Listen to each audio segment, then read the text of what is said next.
Hello again, fellow bowmen. Last time we had a look at this little M3 Topoint bow that I purchased for my granddaughter, little kit.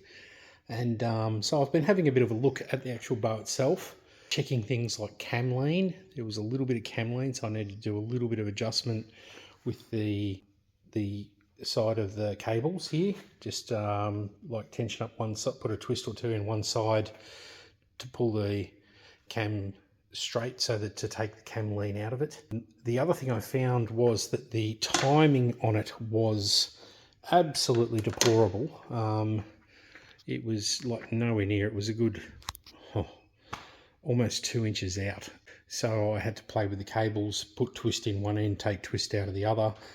Basically you do that with the cable here. So you've got from your yoke comes down to your cable.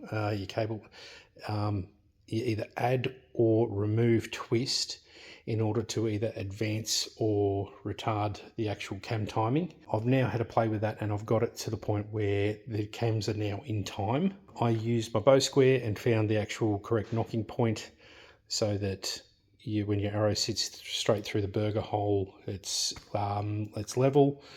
I've been having a little bit of a play with it and it seems to work quite well. The bow is currently, I think, at 14.5 pound, so it's not huge, but I'll have to see how my granddaughter goes with that weight. Speaking of weight, the arrows that we had, those purple arrows that I said were, looked way too long, way too heavy, etc. I have actually got some of my old carbon arrows and I've basically cut them down to the correct length, put new inserts in them and what have you to make a nice lightweight arrow to shoot through this bow, and they seem to work all right.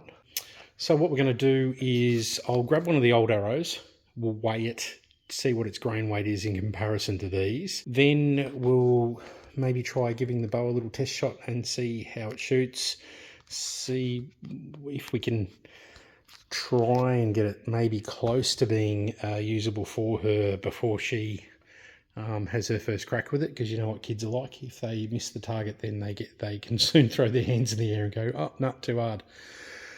So we'll at least try and get it so that the peep sight and sights are aligning so that she can hit the target, and then we can fine tune from there once she learns to use it herself and she establishes her form.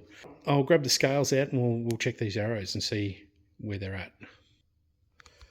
All right, so we've got the scales here and the two different arrows. So we'll pop the carbon arrow on first and see where that's at grain weight wise. What are we coming in at? 325. Okay. As opposed to the purple arrow, which is coming in at 441. So yeah, there's a little bit of weight difference.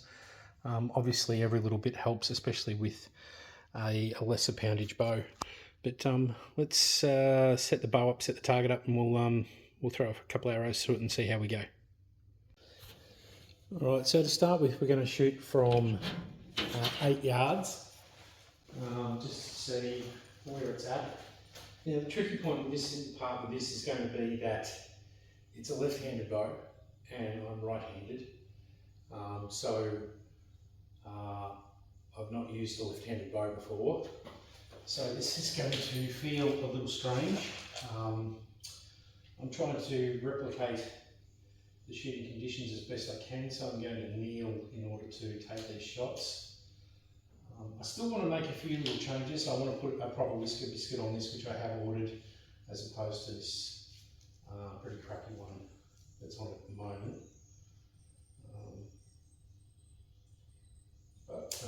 Let's see how we go. As I said, left-handed, this is weird.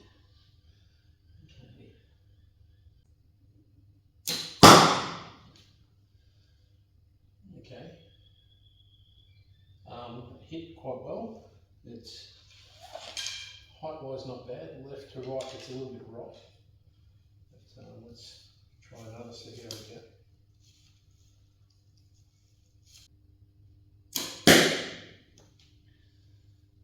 Okay, a little higher on the left this time.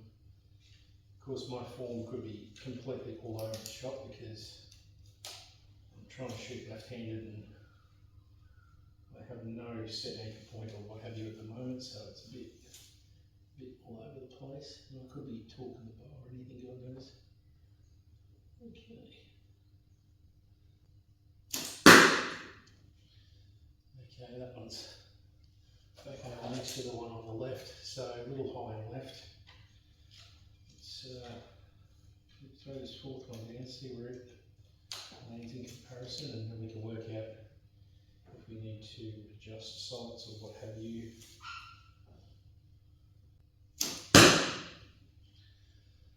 Okay, that one's a little high and a bit more to the right. It's actually pretty close. So, height-wise, we've done all right. The left and right's a little bit all over the shop, but as I said, that's probably my form that's dictating that. Let's go have a look. All right, so you can see where it's the dark black point in the middle there that I was aiming at, and we can see where the arrows have hit to one side to the other. As I said, probably my form because I'm shooting left-handed.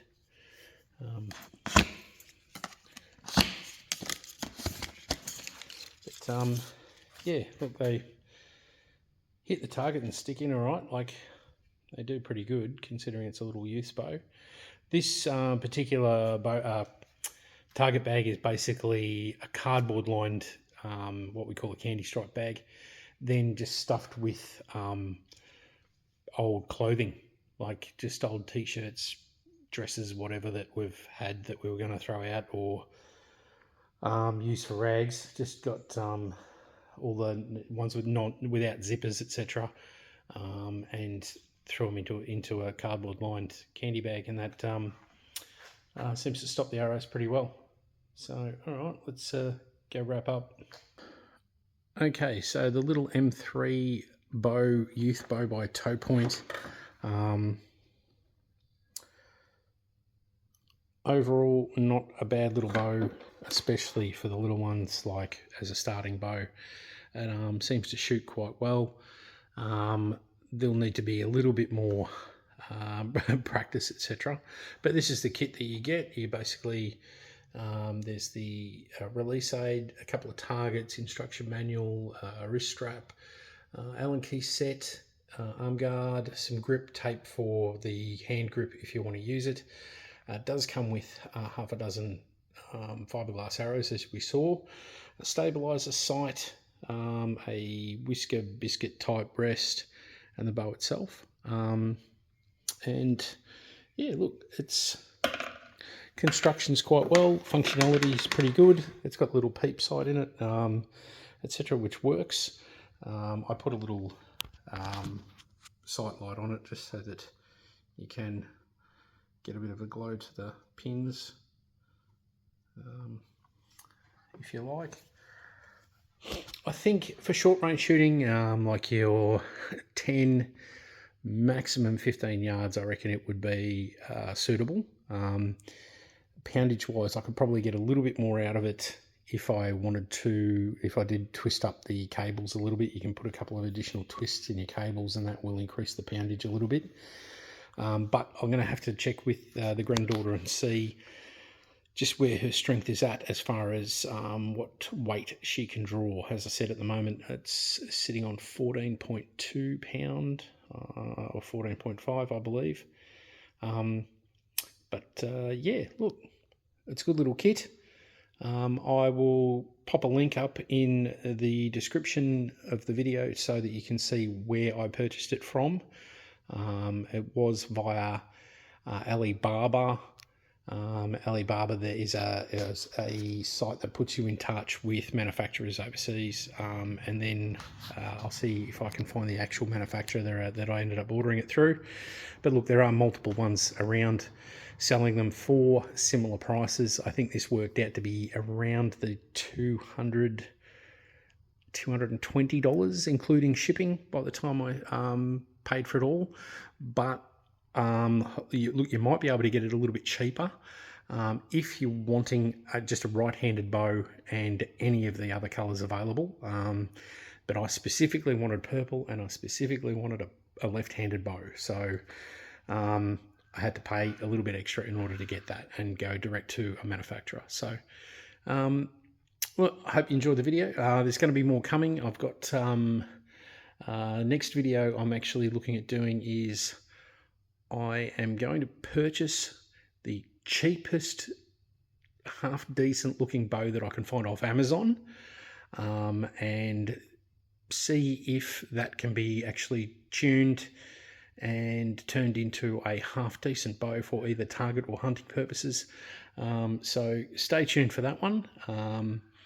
Yeah, look, we'll see if we can get a budget bow, like a $250 bow from Amazon that actually could be a half decent thing. All right, stay tuned, and we'll see you on the next one. Cheers.